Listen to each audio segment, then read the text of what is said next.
All right, listen, we'll get to Martin O'Malley in a minute. I want to start by talking about what's going on in the news in the last 24 hours. The Patriot Act has lapsed. Some version apparently will make its way out of the Senate back to the House, but for days we will not have a Patriot Act. And it seems that Rand Paul was able to defeat this desire on the part of some in the Senate to continue the bulk collection of phone PIN data. So what do you think about this? Well, I think he's right about that. I'll tell you, and I'm no peacenik, no isolationist, no extreme libertarian. I worked at the Justice Department for many, many years. The idea, by the way, when they first voted for the Patriot Act, the members of Congress didn't even know the NSA was doing this. Yeah. Did you know that? Yeah. The traitor leaked it, and so the American people found out about it, and now he's over there hiding in Russia. But all that said, Ted Cruz and Mike Lee have come up with a proposal. I've talked about this several years ago myself when this happened. I don't want the federal government nationalizing private phone numbers that belong to the phone companies. If they can go in front of a judge, it could be a FISA court, actually it could be any court, and even get 100,000 phone numbers if they think they're necessary, good. Let them go and explain why they need 100,000 phone numbers in secret, and the judge will tell them. And there's nothing wrong with it. Moreover, it's not a question of this or we may get attacked. Over and over again, the NSA has been asked, over and over again, give us one example where you thwarted an attack, and they couldn't give one. I'll give you one example.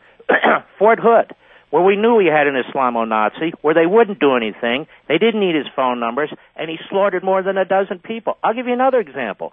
9/11, with visa overstays, had nothing to do with tracking phone numbers. I'll give you another example. We have a porous border where the enemy can crawl in here, and we can't catch the enemy. We're importing refugees from the Middle East. There's all kinds of federal policies that are in place. PC, bad, awful policies that threaten the security of this nation. And I'd like to hear people talk about that. The fact is, Rand Paul has made comments that are provocative, but he's doing the nation a great service in having this debate. General warrants, everybody's talking about them. We've talked about them. If you look at the Bill of Rights, they were responding to general warrants when the king would put in place entire communities or entire people, bankers, whatever they were, shippers. Yeah. All of a sudden, all their papers would be taken under a general warrant for the security of Britain. That's why we don't do these sort of things. One other thing.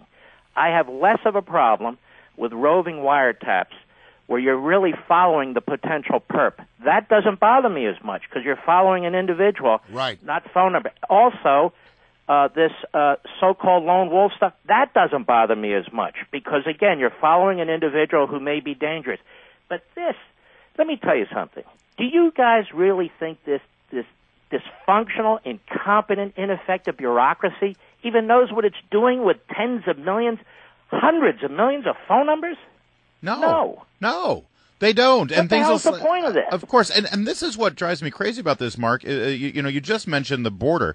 The president yesterday, as this thing was sunsetting, the president said, well, it's not like the terrorists are going to now, take a break because the Patriot Act has expired. And you got Peter King out of New York and John McCain out of Arizona saying that Rand Paul is dangerous and he's putting American lives in danger. But none of them are talking about this open border where an ISIS member could walk across tomorrow with as many weapons as he wants and come after targeting innocent Americans. Doesn't a program like this give people a false sense of security, makes them think, oh, well, they're doing this to stop terrorism, so we don't have to worry about the real threat? I think it not only does that, but it's enormous use of resources and personnel focused on something that has so far developed nothing. Now, people might say, well, what if it does? Well, what if it does? Well, then you're in favor of a police state. Yeah. Well, what if it does? What if it does what? And by the way, the enemy already knows the program's in place. Do you think the enemy's going to keep picking up phones and calling each other and say, hey, Muhammad, what is it, Abdul? We're going to hit so-and-so on such and such date. Does anybody really believe now that's going to happen? No, it's not going to happen. But that said, if somebody thinks it's going to happen and they have 1,000 names that they want to track, 1,000 phone numbers they want to track, that's fine. Go in front of a judge, get your subpoena, take care of the process and go for it.